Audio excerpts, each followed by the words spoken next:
پٹھانوں کی اسلامی تاریخ۔ پٹھان کو افغان کہتے ہیں۔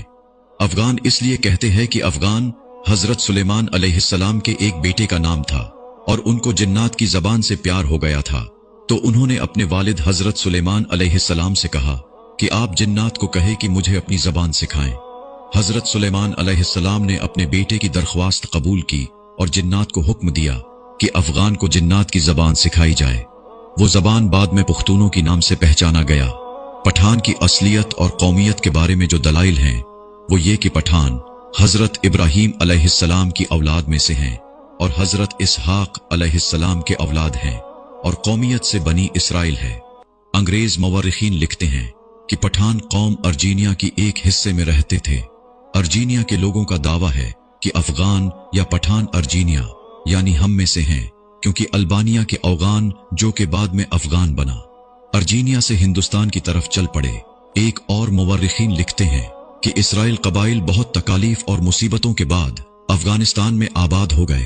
جب نبی کریم صلی اللہ علیہ وسلم نے اسلام کی تبلیغ شروع کی اور لوگ جوک در جوک اسلام میں داخل ہونے لگے، تو اس وقت پٹھان قوم کا سردار جس کا نام قیس عبد الرشید تھا، اپنے پورے خاندان کے ساتھ حضرت محمد صلی اللہ علیہ وسلم کی حضور میں حاضر ہوا اور حضرت محمد صلی اللہ علیہ وسلم کے ہاتھ پر بیعت کر کے مسلمان ہو گئے۔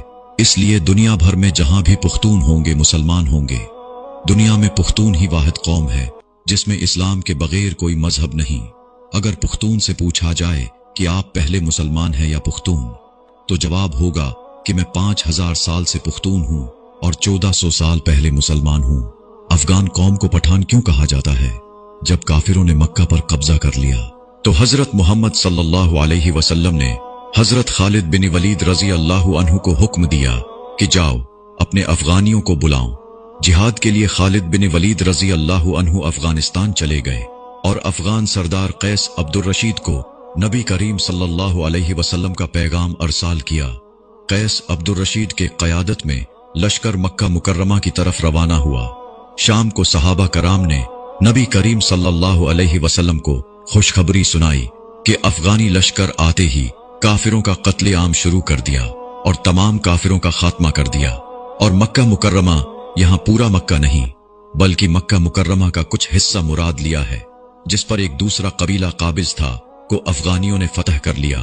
تو اسی لمحے نبی کریم صلی اللہ علیہ وسلم کے مبارک زبان پر یہ الفاظ آئے بطان۔ یہ لقب افغان قوم کو رسول اللہ صلی اللہ علیہ وسلم کی طرف سے ملا ہے۔ بطان لفظ عربی زبان کے ہے، یعنی سخت ترین لکڑی، وہ جو سمندری جہازوں میں لگائے